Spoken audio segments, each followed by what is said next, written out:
ప్రతి భక్తుడికి కూడా మన అందరి తరపున ప్రగాఢ సానుభూతి వ్యక్తం చేస్తూ 100కి 100 పాళ్ళు అధికార వ్యవస్థ అట్టర్ ఫెయిల్యూర్ అయ్యారనేది వాస్తవం. అదే సందర్భంలో ఇందాక నవీన్ కుమార్ రెడ్డి గారు చెప్పినట్టుగా చంద్రబాబు నాయుడు గారు ముఖ్యమంత్రిగా ప్రమాణ స్వీకారం చేసిన రోజే వారు తిరుమల శ్రీవారి దర్శనానికి వచ్చి తిరుమల కొండమే చెప్పారు, గత ప్రభుత్వ తప్పిదాలని ప్రక్షాళన ఈ శ్రీవారి సన్నిధి నుంచే మేము మొదలు పెట్టబోతున్నాము అని చెప్పని. మరి అటువంటి ప్రక్షాళన దిశగా అడుగులు వేయాలి అనుకున్నప్పుడు ఖచ్చితంగా అన్ని అంశాల్లో ప్రక్షాళన జరగాలి. ఇవాళ వైవి సుబ్బారెడ్డి గారి టీటీడీ చైర్మన్గా ఆయన ధర్మకర్తల మండలి చైర్మన్గా పనిచేస్తున్నాడు తీసుకున్న ఈ 10 రోజుల దర్శన నిర్ణయమే కాదు, 2022లో వైకుంఠ ఏకాదశి నాడే ఈ టోకెన్ వ్యవస్థను తీసుకొచ్చారు.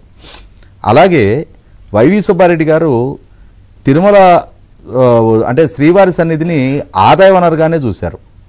ఆయన బోర్డులో వేలంపాట పెట్టిన తీరు చూసాం. అదే సందర్భంలో కోవిడ్ సందర్భంగా పోర్టు ఉద్యోగులని ఖాళీగా కూర్చోబెట్టి జీతాలు ఇవ్వాల్సి వస్తుంది అని చెప్పని వాళ్ళ చేత అప్పుడు అంటే భక్తులు రావట్లేదు, శ్రీవారిలో కేవలం అంతరాలయంలో పూజలు మాత్రమే జరుగుతూ ఉన్న సందర్భంలో పోర్టులో ప్రసాదాలు తయారు చేయించి లారీలకు ఎత్తి వివిధ నగరాలకు పంపించి స్వగృహ స్వీట్స్ అమ్మినట్టు అమ్మించాడు ఆయన తిరుమల లడ్డూని. అంటే కేవలం ఆదాయ వనరుగానే ఆ రోజు వైవి సుబ్బారెడ్డి పరిగణించాడు. మరి వైవి సుబ్బారెడ్డి ఆ విధంగా పరిగణించి ఆయన ఎంపిక చేసిన విధానాన్ని 10 రోజుల దర్శనాలు కింద టోకెన్ వ్యవస్థ వీటన్నిటిని వాళ్ళ మీరెందుకు కొనసాగిస్తూ ఉన్నారు? సరే కొనసాగించారు. ముఖ్యమంత్రి గారు నిన్న రాత్రి అధికారులని నిలదీసి మాట్లాడినప్పుడు ఆయన చెప్పింది ఏంటి, నేను మిమ్మల్ని అడిగాను మీరు ఎంత సన్నద్ధంగా ఉన్నారు అని అంటే 5,000 మంది పోలీసులతోటి మేము పూర్తి సన్నద్ధంగా ఉన్నాము అని చెప్పారు కదా. మరి 5,000 మంది పోలీసుల సిబ్బందితోటి మీరు అంత సన్నద్ధతో ఉన్నప్పుడు ఇటువంటి సంఘటన ఎందుకు జరిగింది అని చెప్పని రాత్రి వారు అధికారులను నిలదీసినట్టుగా మనం ఈరోజు న్యూస్ పేపర్స్లో కూడా చూడటం జరిగింది.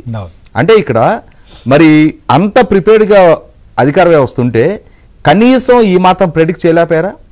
ఇవాళ ఉదయం 5 గంటలకి టోకెన్స్ ఇష్యూ చేస్తారనగా నిన్న ఉదయం 8:30 నుంచి భక్తులు వచ్చి క్యూల్లో నిలబడతా ఉంటున్నప్పుడు వాళ్ళకి ఏ విధమైన ఫెసిలిటేషన్ మీరు ఏర్పాటు చేయగలిగారు?